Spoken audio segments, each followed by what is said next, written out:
Good morning, Vietnam. It says it's live right now. This little red button in the left upper hand corner. So I'm going to assume that we're live right now. Welcome, Yay. ladies We and are. gentlemen. There's one person. Um, would you Thanks for joining us for another double take from Hidden Movie Club. Derek, what are we talking about today? We are talking about Good Morning Vietnam, which is crazy considering that like we're broadcasting this live and the movie's about live. Like it's really nuts seeing the difference in technical ability that we have now compared to what was in the movie. Like Yeah. very, very crazy. Yeah, dude. It was yeah. Hey, bro Cinco. Coming at us as usual. Thanks for your support, man. You're awesome. We love you. Yeah, we do love you. Um Okay, congratulations on winning the giveaway. yes. And he asked for what again? Fight Club. Oh, that's right. Fight Club. And actually, for some weird reason, Fight Club, the Steelbook, ended up being less expensive than any of the other versions, or like around the same price. So Oh, wow. it ended up being kind of like a wash. So yeah, he got the Fight Club 4K Steelbook.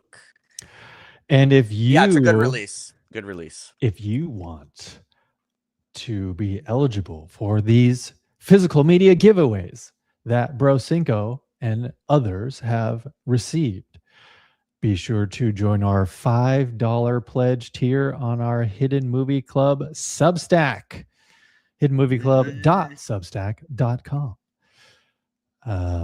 And you too could be the owner of a Fight Club Steelbook or whatever we've covered in the past, or I don't know. If you don't have a physical media setup, we can get you a gift card too, whatever. Yeah, We including Good Morning Vietnam, which is on Blu-ray. There's no 4K as far as I know. Yeah. I have it on Blu-ray.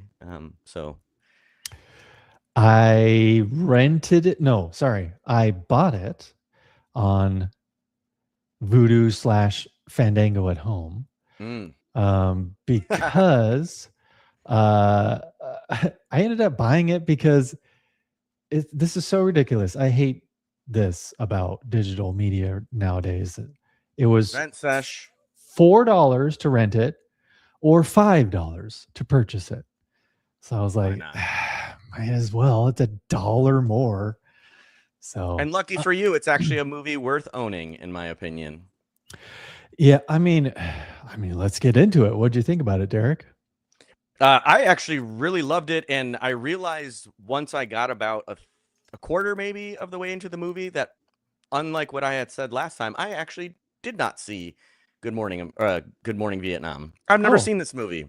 huh. Or at least if I had, I don't remember anything outside. Like I must have seen clips or something Yeah. because the plot of the movie, everything that happened, I didn't remember any of that. It didn't ring any bells for me. So it was a blind watch essentially because I don't remember any of that. I didn't remember again seeing the trailers or anything like that. So hey, thank you, Ariel. Appreciate you. And I would say if I was going to rate it on a scale, I would give it a high 8, low 9, like a 8.8, 8.9. For a comedy, I was pleasantly surprised at how many really nice shots there were, especially for, the time that the movie came out. I was Yeah. again just pleasantly surprised about a lot of it. It's way funnier than I'm surprised that it doesn't get more attention from modern audiences. I've heard about the Yeah. movie from people a bunch, but considering it came out 87, right? So 4 Yeah. years after I was born, Mhm. I think it holds up really, really well. Robin Williams is really, really funny in it. There's some great helicopter shots in there, just really, wide vistas. There's some great framing of stuff, good foreshadowing. Just overall, Mhm. really, really, really liked it. How about you? Yeah, I really liked it. But it totes the or rides that line between comedy and drama Yeah, very well, because obviously it is because of where they are and the Vietnam War, or the Vietnam conflict, as they call it, um, hmm military conflict. Yeah, I mean, it's of course I knew what I was in for. I knew that there were going to be some scenes that were definitely not going to be comedic. Um, interesting. Because I actually went in thinking that this was a like a pure comedy, and it just ended up being a lot more than that. yeah, I know. For again, I had never seen it either, but that's at least one thing I knew is that, it definitely had some dramatic moments. Um, you know, but yeah, I wouldn't call it just a straight comedy like Mrs. Doubtfire, for example. Yeah. Um, because, obviously even your comedies are going to have a little bit of dramatic moments, but ooh, man, some of the images, especially, I mean, I know I'm skipping ahead quite a bit, but the images that they played over the montage when they were playing Oh, what a What a wonderful Wonderful world. World. Yeah. Oof, Yeah. gosh. I actually made a note of that because I thought that the images were somehow simultaneously beautiful, but also very disturbing and sad. Like Yeah. the juxtaposition, and then hearing the song while that was playing, the whole thing was really, really, really well done. Yeah. I mean, like you said, the juxtaposition of those two things going on. It's probably one of the, yeah, like one of the most haunting but beautiful uses of that song that I've seen. hmm Um, It actually reminded me of have you watched South Park at all? like the actual show or the movie? No, the show, and I guess this would consider because it was like a Paramount Plus thing, but there was a special or whatever called the Streaming Wars, South Park, the Streaming Wars, Oh, I and did not see that.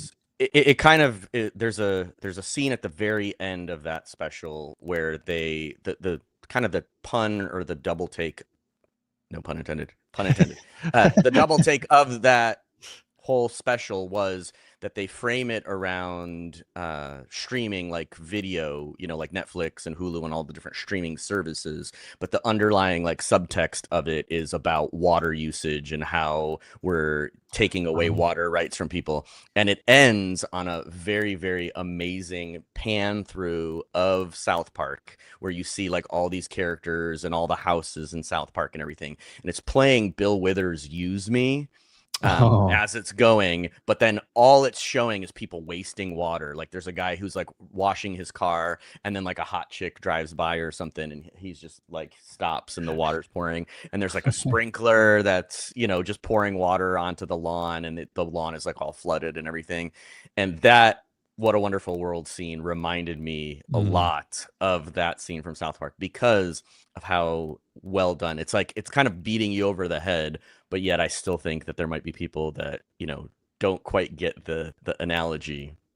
Yeah, wet t-shirt contest. yeah.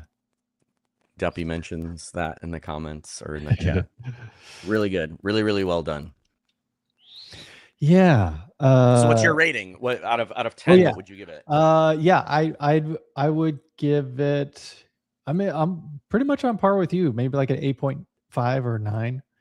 Um, High 8. because I mean, it's just the the whole thing about he's there to do a job and to entertain, and all the soldiers need to be entertained to at least, go somewhere in their mind listening to him that is Yeah, anything raise the morale. besides, yeah, anything besides what is actually happening in reality around them. So it's just that escape that they need.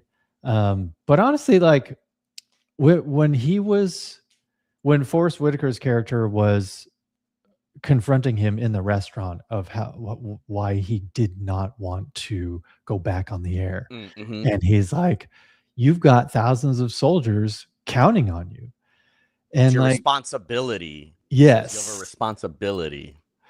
And like for whatever reason, when he said that, it made me think about just Robin Williams' life in general, where like even though the man is so talented and has a brain that moves a million miles a minute, I mean, no wonder he was just so depressed all the time as well, because I could only imagine such a weight on his shoulders of knowing that, people kind of counted on him and he had somewhat of a responsibility to provide that escapism for people of the world.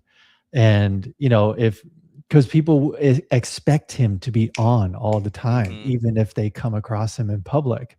Hmm. And yeah, that must have been so tough, to just kind of always have that writing on him, and to with great response, or with great power comes great responsibility, like in Spider-Man. Thanks, And Uncle it's Ben. it's the same with somebody as brilliant and funny as he is. So I wasn't expecting to kind of have that click, when that restaurant scene happened, but Yeah. but it did, and it's Well, like, yeah, go it's ahead. kind of funny. It reminds me of the joke. Are you familiar with the Pagliacci joke? Do you know what that is? It's No. a clown walks into a doctor's office and says to the doctor, "Doctor, I'm so sad all the time. Just everything I look at makes me sad. I can't even look at a flower anymore, or a beautiful woman, or a child, without being sad about the state of the world or whatever." And the doctor's like, "I have just the cure for you. There is a wonderful comedian in town named Pagliacci. Go see him. You'll forget all about your sadnesses. You'll forget all about your worries. You'll forget everything, and Mhm. you'll start to see the world as beautiful again."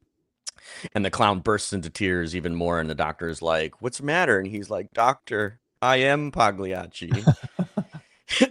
And it reminds me of that, not because I'm not certain how, like, I've heard people say that Robin Williams suffered from depression a Mhm. lot, but I haven't really seen, or I guess heard anything directly from him that alludes to that. And even his daughter Zelda, sometimes I've read a couple interviews where she says that her dad had depression just like any other star, but it wasn't Yeah, any worse than what, normal people would have. And I don't want to get into the topic of his death necessarily, sure. but I've also heard from her that the situation leading up to his death is more involved than the public is aware of. Oh, I'll interesting. say that. Yeah. And so I wonder a lot about how that represented itself, because all I think about when I think of Robin Williams is joy and laughter and Yeah. happiness. And this movie, again, not having seen it, and I think misunderstanding what it was before I went into it, shed some real light on his talent as, like you're saying, both an actor and a comedian, Mhm. because the movie was incredibly funny. I actually spent a ton of time watching. There's a really nice behind the scenes setup on the Blu-ray, and one of the things that they do is they have some footage of him just riffing. I mean, Right. it's literally like 20 minutes or so of just him riffing into the microphone as he's starting stuff. And some of it, it's funny watching that, because some of it he kind of like says and then throws out thinking it doesn't work, but it makes its way into other parts of the movie. Oh, yeah, yeah. So it's really eye-opening to me to see this as like the movie again that I've heard of, that just I feel like not many people talk about anymore. And Yeah. I don't know. Yeah, like it's I mean, clearly, I mean, I haven't seen that behind the scenes documentary, but I have no doubt that every single scene where he's on the mic, and that scene where he's talking to the soldiers directly when Forrest Whitaker is driving him around, Hmm. and he's just, "Hey, where are you from? Where are you from? Where are you from?" Which wasn't in the And script. Yeah, and just They added riffing, that. with that as well, like, the man's brain, how it's capable of just, not only just doing it so quickly, but just turning on a dime as well, of, like, cultural references, and somebody says something which reminds Robin of something else that he riffs on, and, like, I love it when it also makes me think that, like, this was also a look into behind the scenes when he was recording his lines for the genie Aladdin, in yeah. Aladdin. Like, it's just what he does, and he's just so good at it. So I'm so glad that the director of this film just provided him that space, and it was just like, eh. I bet in the script it probably just said, the radio show begins. and, Yeah, and and then probably. Robin Williams just did his thing. So to have that freedom, I'm so glad they did that, because you honestly couldn't be able to script those scenes. I don't think. Yeah, they And didn't. They yeah. had very minimal. There's an interview that I watched with Barry Levinson where he talked about how they did have a script for each of the scenes, but knowing that Robin Williams was such an extraordinary talent, they basically would run through the scene off camera first with him, and then Levinson would basically just turn it over to Robin Williams and be like, "So what do you think?" And then Robin Williams would be like, "Well, I like this part, so I'm going to expand on this. I don't like this part, so I'm going to leave it," or Mhm. whatever. And then they would basically be like, "Okay, are you ready?" And action, and then let him go. And obviously, this is in '87 where they're actually filming on film. So it's not like Yeah. now where they can just go back over and over and over and be like, "Okay, do it one more time. Do it one more time. Let's improv another 10 lines or whatever." They didn't do that. It was literally him playing out the scene without the cameras filming, and then just getting Robin Williams feedback on what he felt was going to give him the most energy to propel the scene forward or to give it whatever impact they were trying to get it. Mm. And I think that's really cool for a director to recognize when you have somebody extraordinary talented like that. And instead of trying to like rein them in or corral them in, you let them Yeah. run. You just let them Right. run and trust that they're going to get something that is both usable and wonderful. I mean, really, really wonderful.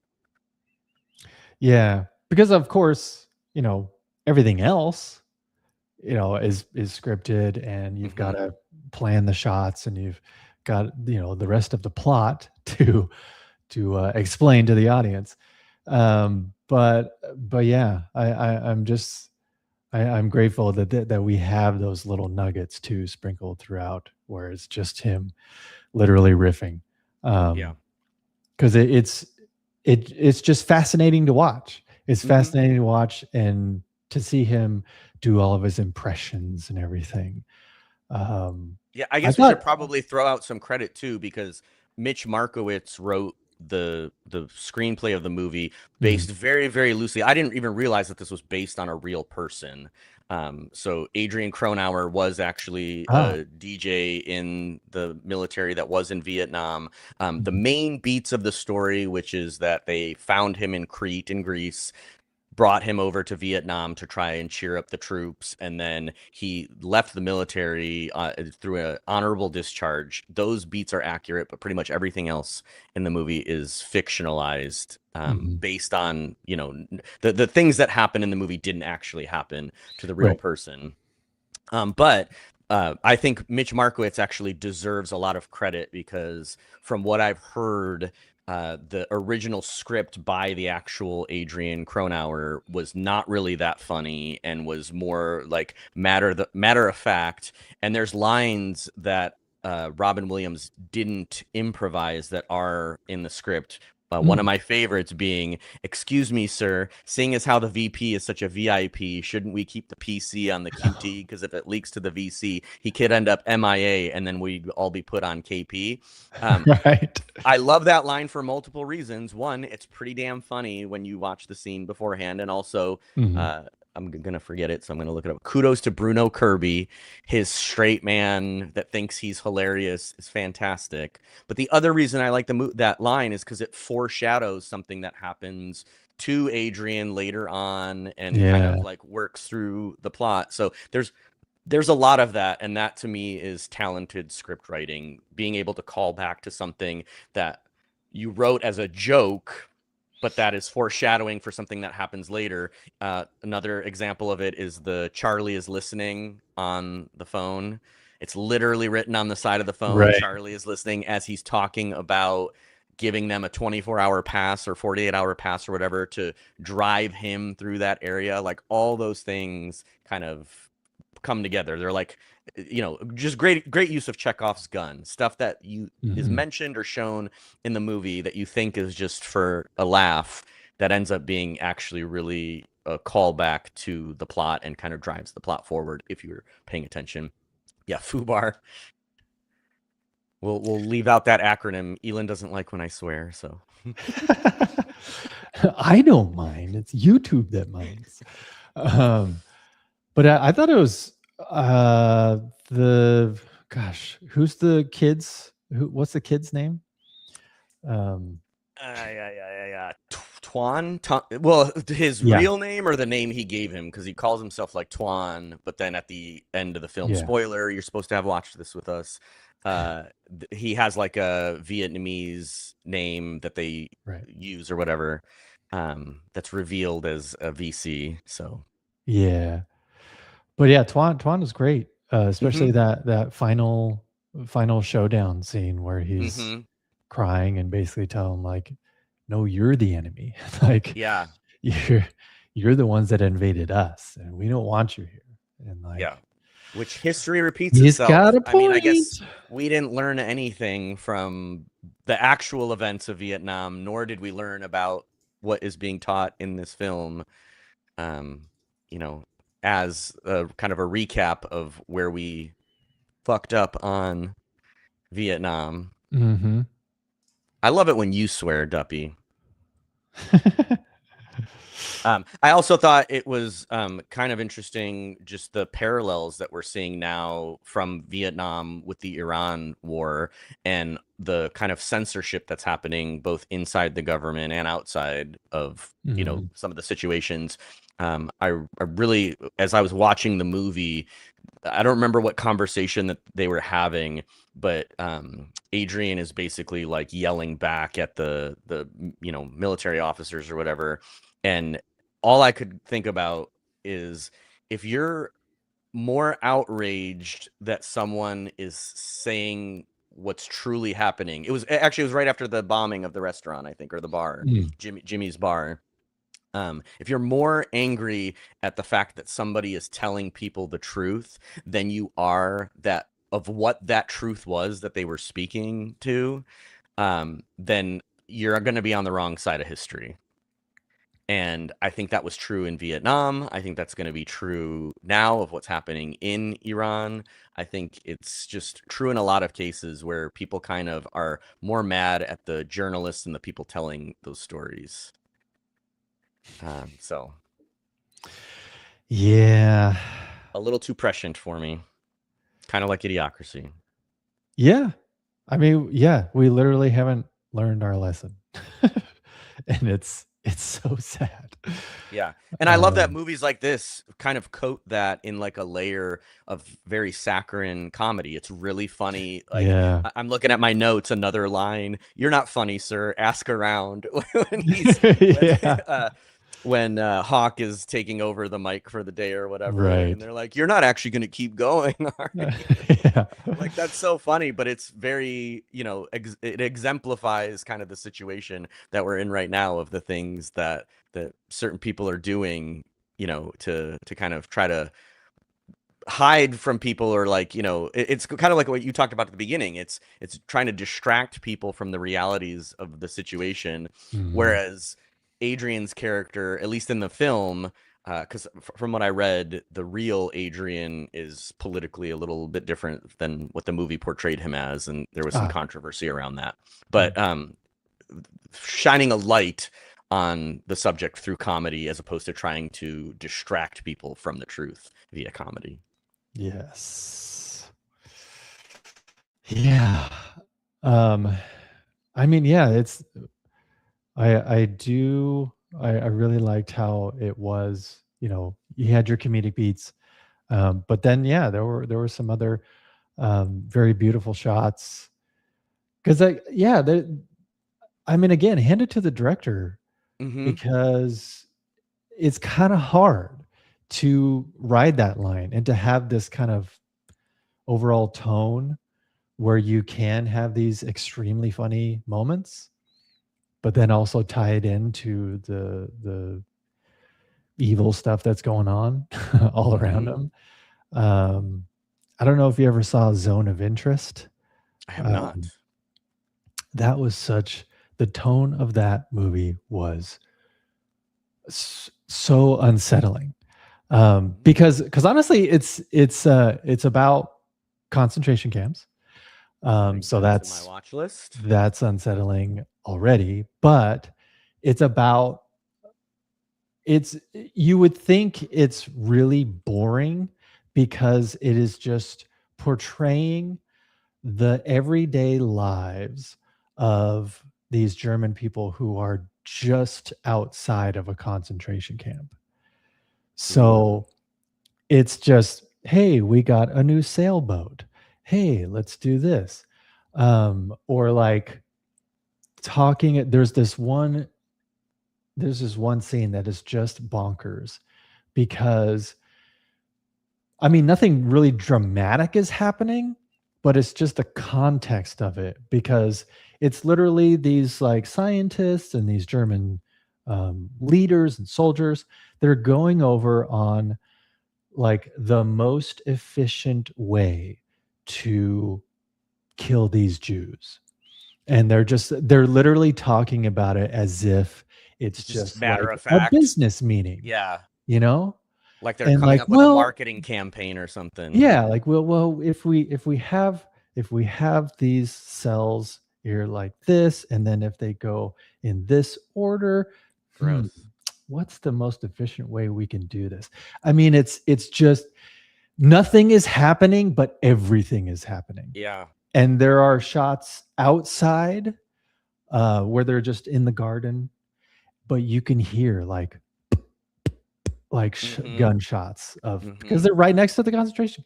Anyway, just tone. It has it's such a boring movie, but fascinating at the same time. Well, It and is I think wild.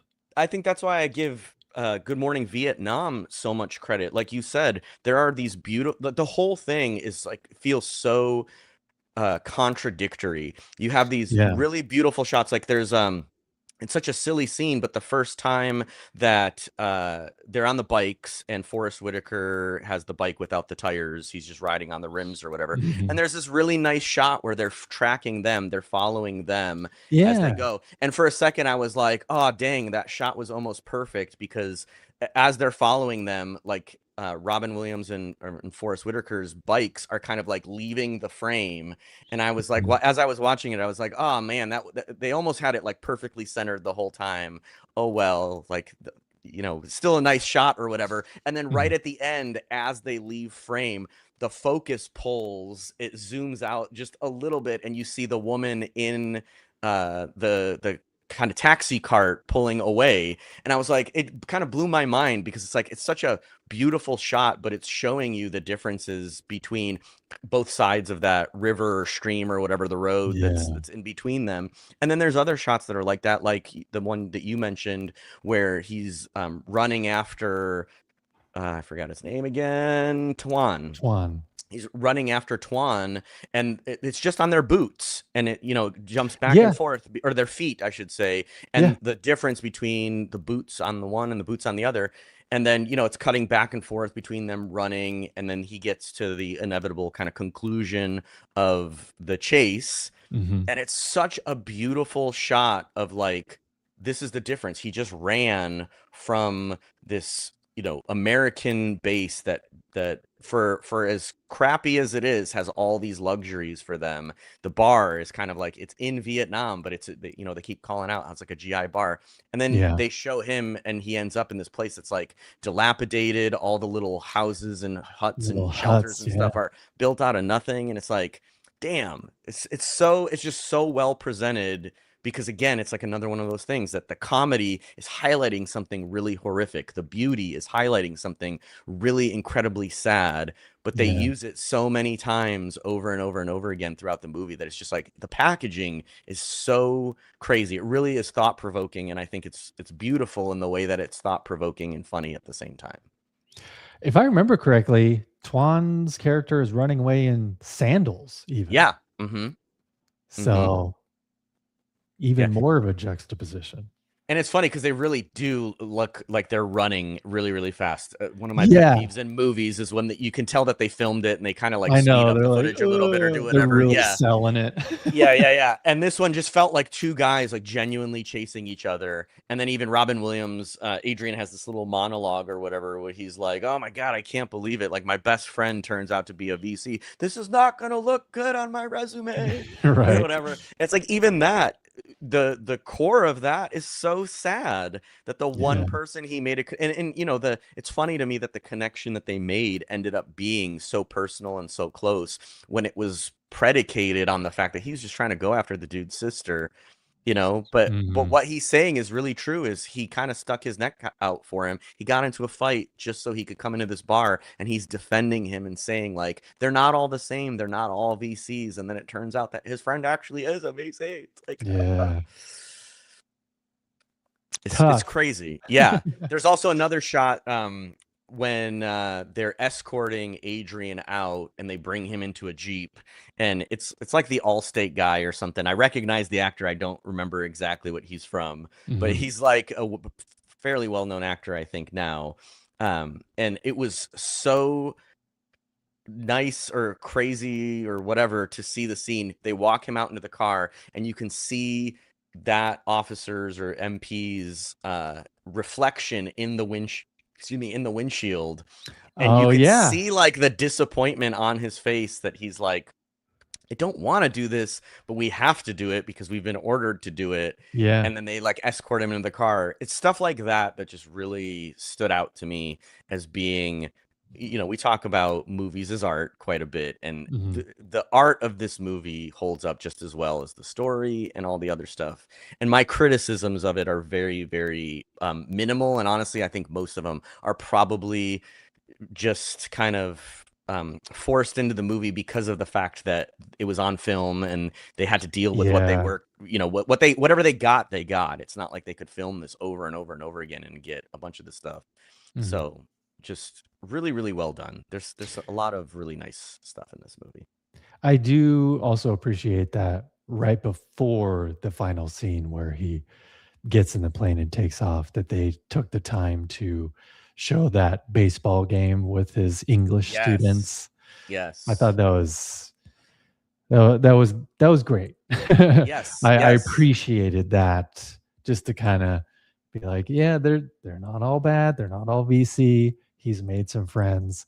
These are literally his friends now because he's a funny guy and he taught them English. And Yeah, well, and on top yeah, of that, it's kind of showing again this juxtaposition. The whole movie is showing the terrible things that America has brought to their country under the guise of helping them win this war, you know, against the North or whatever, and communism and all that. mhm, And then at the end, that scene is kind of like, okay, here's what America brings that's not shitty is baseball. You right. know, here's one of our favorite pastimes. This is what the majority of Americans are like, because in the same way that he's trying to show that they're all the Vietnamese are not the same as the quote unquote enemy, Mhm, he's showing that exact same thing to them in reverse. He's showing them yeah, not all Americans are bad. This is what we like to do for fun. This is who we are as Americans. And again, great juxtaposition.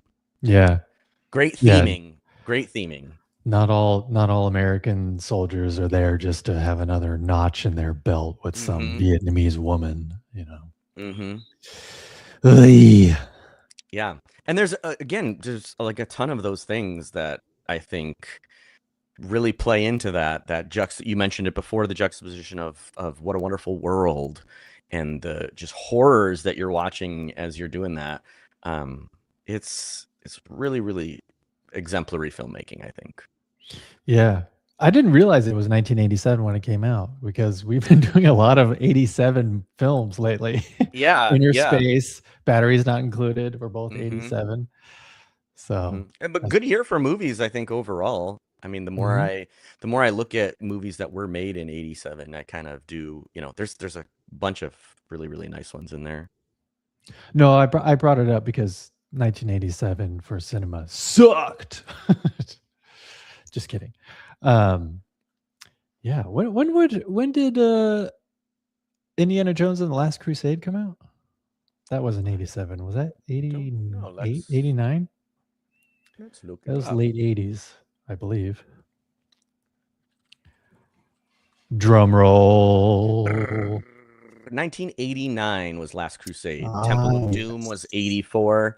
So this is sandwiched right in between those two. Yeah. Um, because I always like to do this when we're watching these movies, fun facts that I gleaned and or picked up from various different places as I was watching this movie. I watched an interview with Adrian Cronauer, which also, by the way, kudos to him. What a great little pun on it's the Adrian Cronauer. I Right. really liked that. That was funny because his show was exactly 1 hour, and the point was to deliver the news in a way that felt upbeat because they knew they were cutting out all the negative stuff that was happening as a result of the war. So I thought that was pretty dang funny.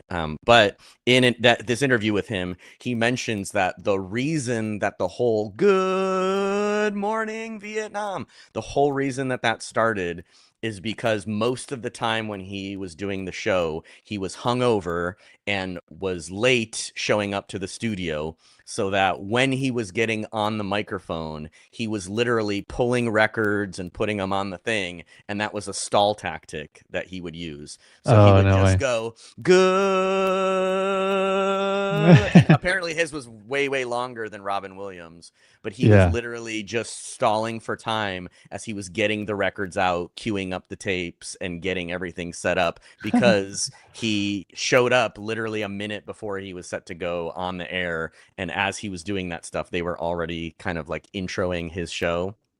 So I thought that was pretty dang funny. Um, I'm seeing it now on IMDb, which is kind of funny. I'm looking at the cast list, and Dan Stanton and Don Stanton are the Sensor twins. Right. And as soon as they popped up on the screen, I recognized them from Terminator Terminator 2. 2. Me Yes, too. because a lot of people thought that that scene, that is actually the scene where the security guard at the mental institution gets killed, is Mhm. one of the few scenes that uses CGI. A lot of people think that there's a whole bunch of CGI in Terminator 2, and there's not, other than the very obvious scenes where the T-1000 is like in metal form. Sure. Most of the other effects that happen in the movie are practical, and that's one of Yeah. them. So I recognize him from there, and it's funny to me to see that Dan Stanton's photo is the shot of the guy at the vending machine, and then Don Stanton's photo is him pulling the cup out of the thing. I just Right. I don't know why I thought that was funny. I loved the joke. 56 minutes into the film, we ask them if they're the enemy, and if they say yes, we shoot them in the face. I belly laughed at that joke. That was really, really funny. Um, the man has got an irreverent tendency. What a wonderful line. That is scripted again, so kudos to Mitch Markowitz for Mm, actually yeah. writing in some really funny shit into the script. I found out that Pat Sajak actually took over the Pat Sajak from Wheel of Fortune took Hmm. over the DJ spot in the military after Adrian Cronauer's whole stint ended. He, Oh, unlike in the film, there was no disciplinary action or anything that led to his being sent back home. It just his time was up and they sent him home, so he was dishonorably discharged. yeah. And then Pat Sajak took over that radio spot afterwards, which is fun considering he's the Wheel of Fortune dude. Yeah.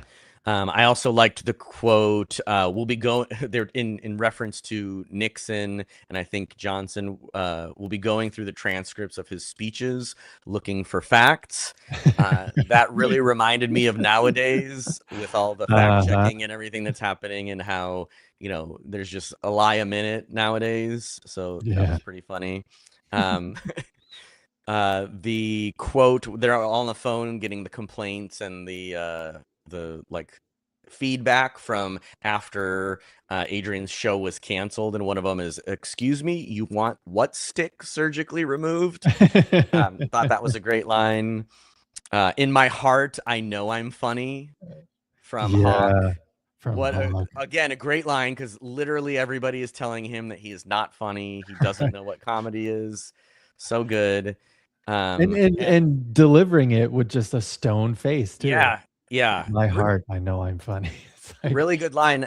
And based on that line, he said in an interview that this is his favorite movie that he's ever made. But if people ask him, he tells them Godfather 2, because he used to tell people that it was Godfather 2, and people would get, or that he used to tell people that his favorite movie of his was Good Morning Vietnam, and people would get pissed because they had such a appreciation or a love for Godfather 2. yeah, Um, I loved the line, "They're going to hear what they're supposed to hear." yeah. Again, beautiful juxtaposition of the whole, again, how we talked about just not too long ago about the juxtaposition of using humor to tell the truth versus using humor to cover up the truth. Mhm. I think that was really, really great. I really, really loved near the ending. It's right after the line where Adrian leaves the I don't remember his rank, but he keeps calling him like lieutenant or something, and he keeps yelling at him. He says something like, you're the most sorely needing of a blowjob or Oh, something. You're the white man yeah. that needs whatever." Yeah. And then Yeah. the actual boss says to him, "You're not crazy, you're just mean." Yeah. I That line is going to stick with me for a long time, because especially nowadays with people online, I used to think that a lot of these people online that are super negative and fearful and all that stuff, that they were crazy. And the more I see about them, no, they're not crazy. They're sane people that just really fully believe this stuff, and they're mean. And that line's going to stick through me because of that. Yeah. And then lastly, the only other comment that I had in my notes was that it's a shame to me that so much of the comedy in this movie, because the movie is based on being filmed in Vietnam, it's a Mhm. little dated, and there's references that people won't understand because of that kind of Sure. time frame. Yeah. So the one was Edie Gourmet.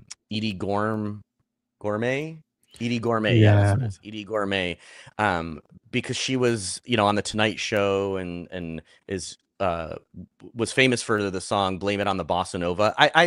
I only loosely knew who Edie Gourmet was, Yeah. and that joke helped me with the pronunciation of her name, because I thought before that it was not Edie Gourmet.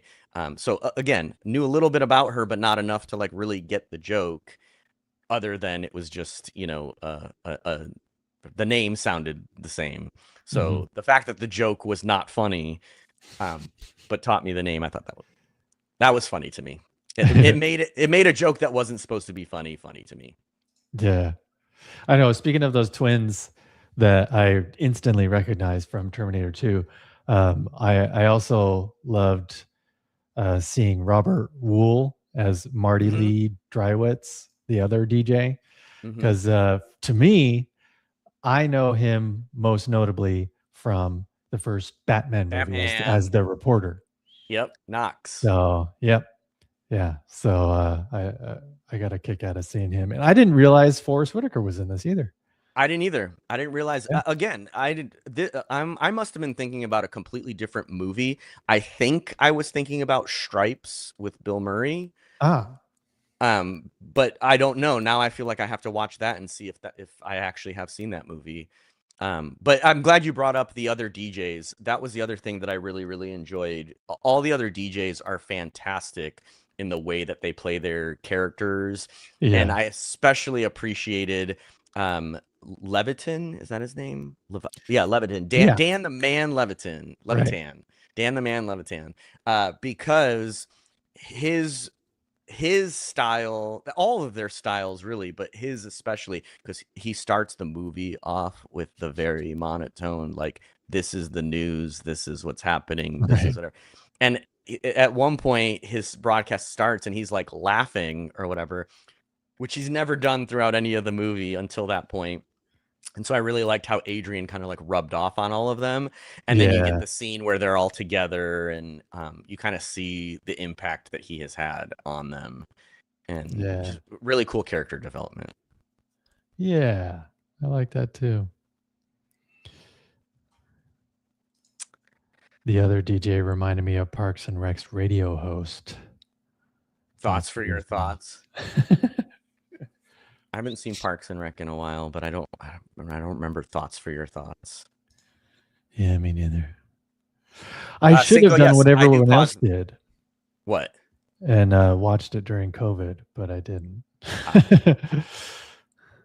Cinco, yes, I also pause movies sometimes and research stuff. I try not to do it too much though. I try to save my research for after I've watched the movie, but before I've watched the commentary. Yeah. Like sometimes I do it after I watch the commentary. It's just a lot of stuff, like most of the IMDb trivia that is on here comes from commentaries. Almost Yeah. everything that I see on there is just like a direct quote from commentaries. So it's kind of been changing up lately, but Did this Blu-ray have a commentary?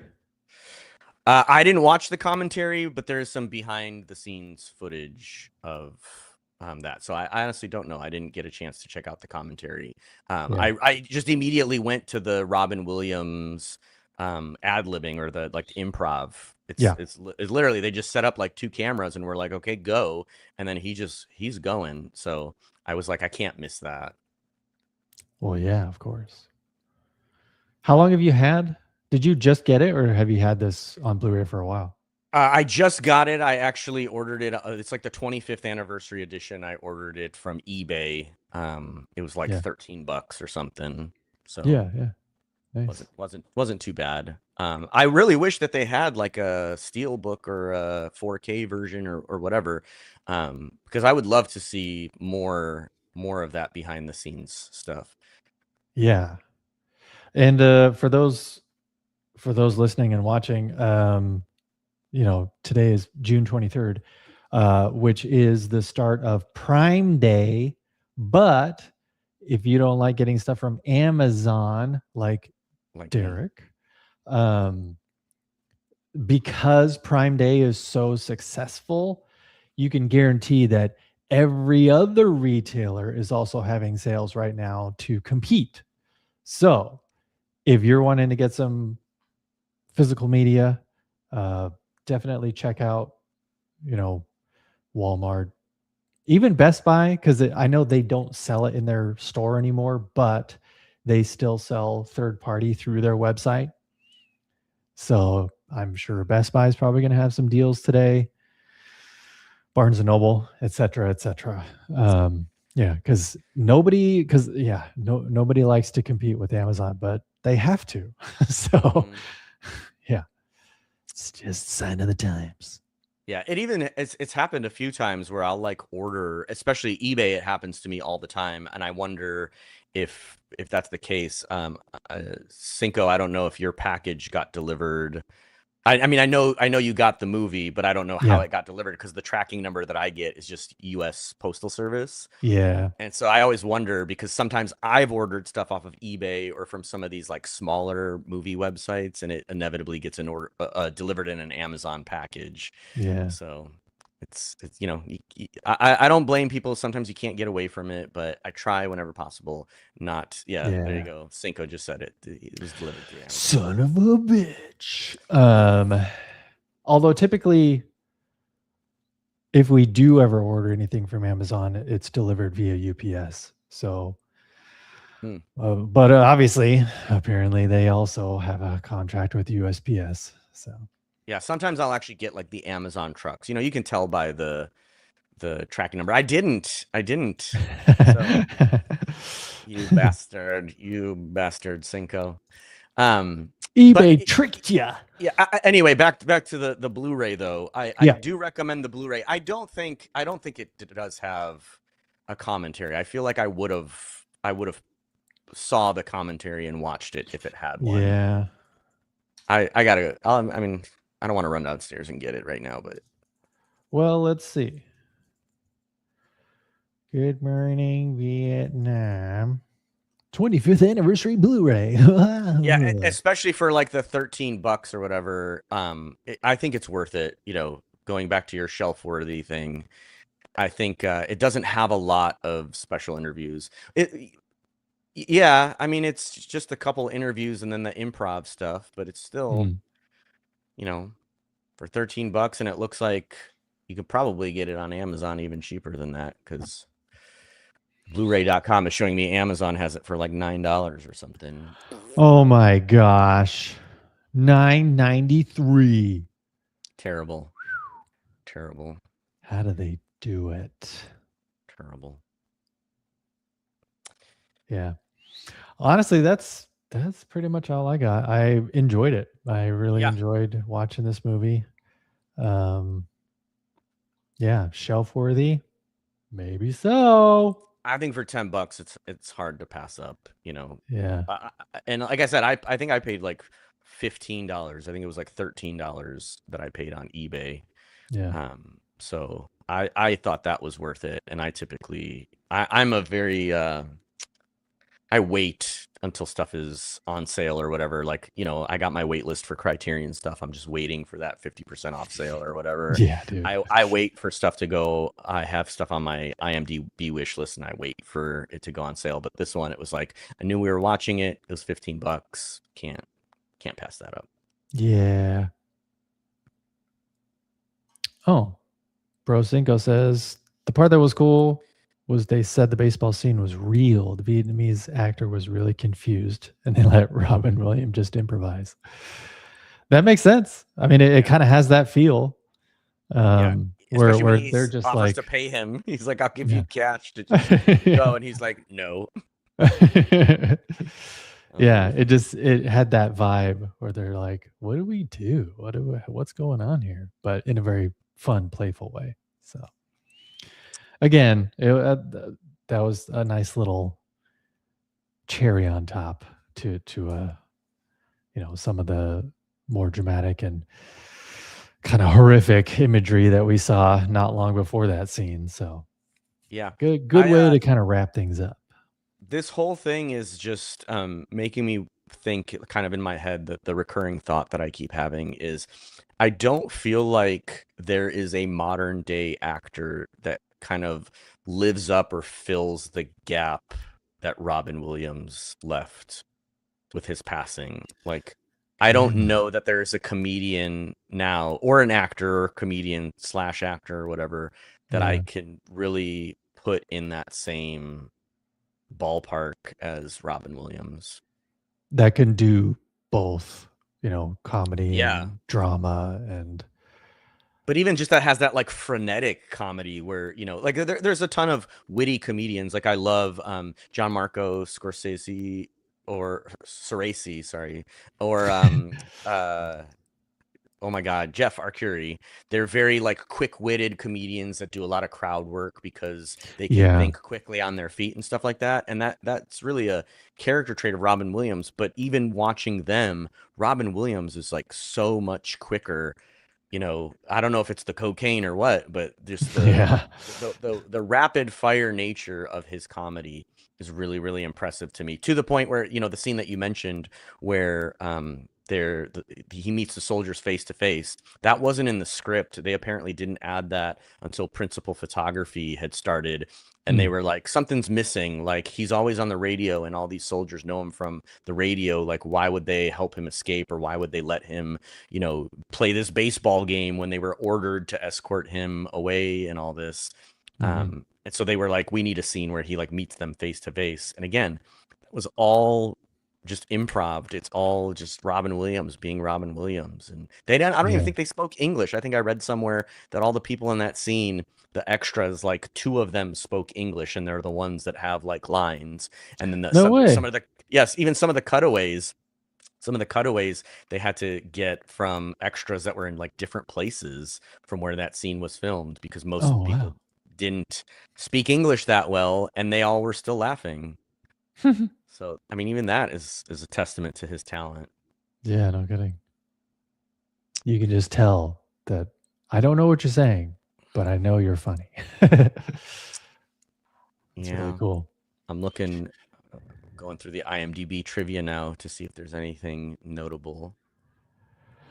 IMDb Oh trivia. yeah, okay, here it is. Yeah, many of the extras portraying American soldiers in the scene were non-Americans who spoke no English, but Williams' enthusiastic physical comedy still made them laugh. There was supposed to be a sequel. At one point, there were plans for a sequel Oh titled Good man. Morning Chicago. Oof. Oh yikes. This is one of those movies I'm glad didn't get a sequel. Yeah, thank you for not following through with that. Okay, yeah, Bruno Kirby said he enjoyed working on this film more than any in a career. He said he could never tell a fan of his that they all wanted to hear that his proudest was Godfather Part 2. If you close your Crazy. eyes, he kind of sounds like Joe Pesci. I had that same thought actually. I had that same thought, and then when I saw the Godfather 2 thing, I was like, wait, did I think Joe Pesci was in Godfather because of him? It's funny. Oh yeah. Blah blah Well, blah. yeah, 8.59. Yeah. It's a good one. Honestly, talking it through, I think I'm going to lean more towards the 9. 9.0, 9.1. That's Yeah. what I'll give this movie. I really really enjoyed it. Again, we've talked about the juxtapositions and all the different ways. It's really really strong, and the more I think about it, the more I enjoyed it. Yeah. I mean, I don't think you could get a movie greenlit like that today. Yeah, maybe again, it would need to be something with Robin Williams, who I don't even think at the time he wasn't really like a big movie star when this came out. Where did this come in his career? Yeah. Before this, I mean, I know Mork and Mindy was like late 70s, wasn't it? Yeah, but I mean, So was this like really his? It's kind of like what we were talking about with the last one. It was this like his breakout role? maybe because I'm pretty sure Popeye was before this, and that was not, that Yeah, didn't do yeah, well at the box office. yeah, yeah, yeah. 5.4 on IMDb. Oof. Yikes. World according to Garp. When did Dead Poet Society come out? That was 1989, Oh, okay. so 2 years after. So I think, yeah, this may have been. Oh yeah, he was in The Adventures of Baron Munchausen. Yeah. That was awesome. Yeah, that's one of the. I bought that movie. I had seen that movie as a kid and didn't know really what was going on. I just liked the visuals of that movie, and I bought the Mhm. Criterion release when they released it a little while ago, and or at least the Blu-ray. I don't know if it maybe came out on DVD before that, but that was really great. Yeah, it looks like Good Morning Vietnam. Before that, he just did a bunch of television appearances, it looks like. Yeah, He didn't really do much in the way of film. yeah. So, yeah, this was. Great role. I'm glad I'm sure this movie added to his prestige and esteem as an actor and as a comedian. So Yeah. grateful for that. Sorry, the Baron Munchausen thing also reminded me of one other thing, not related to Good Morning Vietnam, but we've gotten some people that have thanked us for highlighting Pride Month, and that some of the movies that we watched, Birdcage, was a great example of that. I also this week watched Hedwig and the Angry Inch through Criterion. I Mhm. don't own the movie, but the Criterion channel had it on there. Yeah. Highly, highly, highly recommend that film. So fantastic. I loved the whole thing from start to finish. Definitely be buying the Criterion release. I don't even know if I'm going to wait for it to go on sale. That one I might just pick up just out of principle at For full price. $50. Yeah. Wow. Yeah. But I really liked it. My wife has been suggesting a bunch of movies for Pride Month, and I've really enjoyed them. We watched Birdcage, we watched Tu Wong Fu, Thanks for Everything, Julie Newmar. We watched Mhm. Hedwig. We watched Rocky Horror Picture Show. Just a ton of really, really great movies that kind of celebrate the variety of people that we have on this planet. And I Yeah. really, really appreciate those types of movies. What's the full title again? Hedwig and the Head what? and the Angry Inch. And the Angry Inch. And don't try to guess what the inch is because I did, and ouch. Ouch. Moonlight. Duppy, what about Moonlight? Chat is saying something about Moonlight. Do we need to Hey, watch Moonlight? I remember, didn't Moonlight win Best Picture? Is that the one you're referring to? yeah, isn't that the one to share? No. What is Moonlight? That's Moonstruck, Ah, is right? Moon? Oh yes, Moonlight. Yeah, 2016 Best Picture. Isn't that the one Yeah. where they accidentally said the wrong film? Yes. One? Yes. No, Yeah. I have not seen Moonlight. Is that one we need to watch? I'm guessing so. Ooh, Barry Jenkins. Yeah, Mahershala Okay. Ali. Okay. I'm in. I mean, it won Best Picture for a reason. It's I'm in. Where can A24 I too. watch it? HBO Max, Disney. I'll have to stream that one because I don't own it, but I'll watch it. Yeah. Maybe after Ocean's 11, we can do that one with Brad, or do a double Yeah, take, maybe. Moonlight, stream now. Ooh, Janelle Monáe. I love Janelle. Believe it or not, Hidden Figures is one of my favorite movies of all time. But she was fantastic in that. Yeah, let's I watch love that one. Moonlight or something. Yeah. Boom. You're not setting All this right. up to make me happy, Duppy, but I will watch it. Yeah, looks like HBO Max is the only way to watch it. So, HBO. okay. We do have that. Okay. Cool. Well, yeah, I think that wraps Duppy it up wants to for send me a Blu-ray. Good Morning Vietnam. Yeah, thanks again for joining us on this live stream. For those who did stop by, once again, hiddenmovieclub.substack.com. If you're part of our $5 pledge tier, you can get Good Morning Vietnam or any of the other films we've already discussed on physical media. Because we would hope, if you are following us with Hidden Movie Club, that you love physical media and you enjoy its benefits, whether that be video or audio quality or just being able to own something in the palm of your hand and not have to pay a subscription for it. You know, I love this. Duppy is offering to send me Moonlight, and I love that because we talked at the beginning of Hidden Movie Club that we wanted this to feel like a book club about movies that you I know, see in right? the theater, and that highlights the physical experience of going to watch movies on disc or in the theater. And I love that this is feeling like a book club. You guys are great. I love engaging with you. Thank you for watching us. Thank you for supporting us. Yeah. This whole thing is awesome. You're so cool. Next week, Ocean's 11. yeah, Ocean's 11 next week. Go see it. Well, I think tomorrow is, at least in my town, tomorrow is the last day I can actually see it in the theater.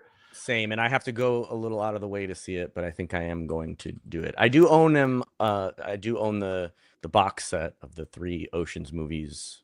Yeah. Which, yes, somebody mentioned that I don't own Ocean's 8. I Right. bought the box set before it came out, and Yeah.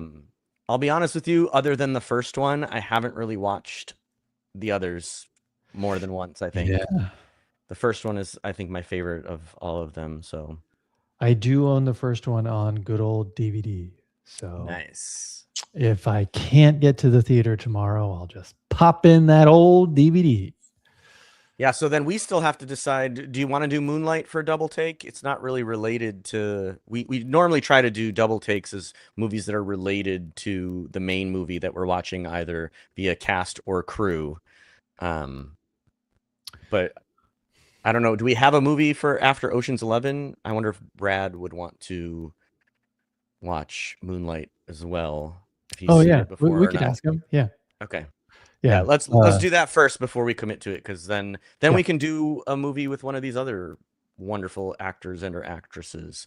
I love Mahershala Ali. I love Janelle Monáe. Yeah. Because I obviously we haven't solidified this yet for next double take, but because we're watching Ocean's 11 and it's got Brad Pitt and George Clooney, I was thinking I never saw that latest one, like Wolves or whatever, with the two of them I that haven't seen just it either. recently came out on like Apple TV Plus or something. I was thinking about that, but again, we don't have to. We could maybe do like another Steven Soderbergh film or something. Mr. Soderbergh, I think this would be a perfect opportunity for me to take my shirt off. Yeah. All right. Thanks again for joining us. Yeah, thanks everybody. We appreciate you. Go see Ocean's 11 if you can, and or maybe at least try and watch it before next Tuesday, 4 p.m. Pacific, 7 p.m. Eastern, when we discuss it with Brad. All right. Yeah. Peace out, fam. Thanks everybody for watching. You guys are the best. And as always, go see movies in the theater if you can. If not, watch them on physical media. And most importantly, watch and discuss with friends. Yeah. That's what we're doing. You should be doing it too. And our continuation of Happy Pride Month, everyone. Yes. Happy Pride Month. Tell us in the comments how wrong and stupid we are for everything. Yay. All right. Peace out. Bye, everybody. Thanks for joining. Have a great Have a good afternoon.